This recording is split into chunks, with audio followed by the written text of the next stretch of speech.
Sa mga katik vloggers, mga subscribers, bago sa kaluma, mga supporters, mga dumaan, dumalaw at bumisita sa channel, lahat ng mga viewers, secret viewers at silent viewers, magandang araw. Meron tayong speaker dito, no?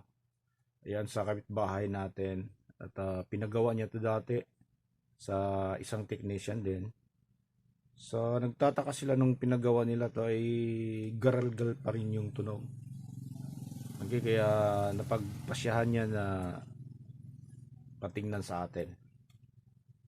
Yung mapapansin nyo ito. So tinanggal na natin to, no? Dahil nga gusto kong palitan to. Dati, nung hindi pa natin to tinanggal, masyadong nakalubog to. Ganyan. Tapos ito, parang nakapatong lang siya na ganyan. So paalala lang sa mga gumagawa. So ito mura lang naman to. Wala pa namang 30 pesos yung ganito, no? So 20 pesos o mahigit. So kapag hindi natin natanggal ng maayos to, huwag na nating piliting ibalik. Kasi ang sagwa tingnan. So binalik to dito, hindi pa hindi pa dumikit lahat ng ito, ng tagiliran, hindi siya nakasarado. Nakaangat siya konti ang sagwa tingnan. Nakaganyan siya. So kapag hindi dumikit lahat yan, hindi nakadikit ng maigi, pagpalo nung konyan, kasamang lalagaklak yung tunog nito. Plak gaganyan. Kaya kailangan talaga nakadikit lahat to. So walang hangin na makakapasok diyan. Okay? Tapos dito, tinanggal natin to dahil nga lubog na lubog. Tapos binaklas na natin lahat, So tingnan niyo naman yung ginamit to.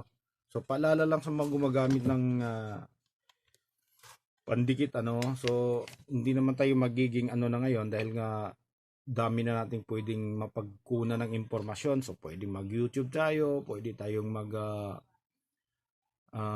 i-google natin kung hindi wala tayong tiwala doon sa mga video na yon. May mga forum na may mga tamang mga sagot. So kukuha lang kayo ng idea kung ano yung tama. Katulad nito, yung pinandidikit sa damper or sa spider, hard epoxy.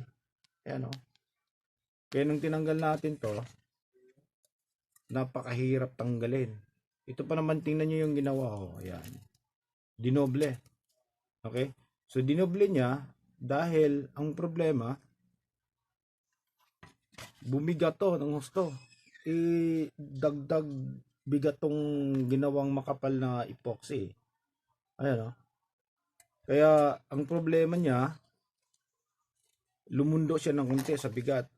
Nakaganyan siya. Kaya kapag pumalo siya, so nawala yung masyadong lumit na yung overhang ng voice coil natin. Nakaganyan siya.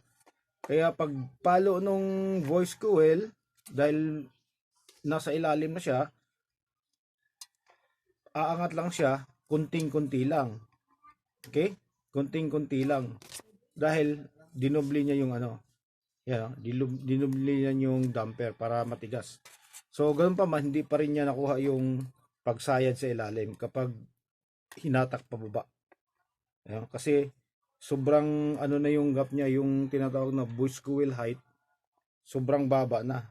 Kaya kapag ginaganon niya, halos sumasayad din sa ilalim, kaya lumalagapak din. Okay? Tapos tingnan nyo, yung ginamit na pandikit dito sa tagiliran, maliban sa contact cement, gumamit pa siya ng glue, ng epoxy, yung hard epoxy, So ito yung kinuskus natin dito. Yan, nilihan natin. Tapos hindi pa nagtapos dyan. Nagkamali pa siya ng tira. Yung kinabit niyang damper ay So dapat nakasalpakin dito eh. Sobrang alanganin Sobrang alanganin siya. Kaya kung kakapit siya, kunti lang, kunti lang yung kapit niya. Ang dapat kasi ganito eh. Kaya ako sa inyo. Kailangan lapat na lapat yan. Diyan, Okay? Hindi yung ganito, alanganin, nandito yung edge niya, halos kumapit lang siya ng kunti, So kapag naalay niya ng tama yung cone, tapos maglalaro to, so pwedeng matanggal to. Dahil kunti nga lang yung nakakapit dito. Tingnan nyo naman, yung kapit nyo. Dito, wala. Kaya kung mapapansin nyo, dito na side, wala. Dito, Mayroong kakaunti lang. Tapos tinira niya na lang ng hard epoxy dito sa labas. Ayan oh. Para siguro mas kumapit pa siya. So maling-mali. Yan. Okay, so ito ngayon yung sorry, ito ngayon yung gagawin natin. So kikiskisin pa natin to, kulang pa. Nalinis na natin yan. So ang gagawin natin, papalitan natin siya ng rubber. Ayan, may rubber na tayo. Ayan siya. Tapos ito yung spider wire natin, pigtail, yung tawag nito, yung damper. At ito na ngayon yung gagamitin nating, ayan. Okay? Yung cap niya, yung dust cap.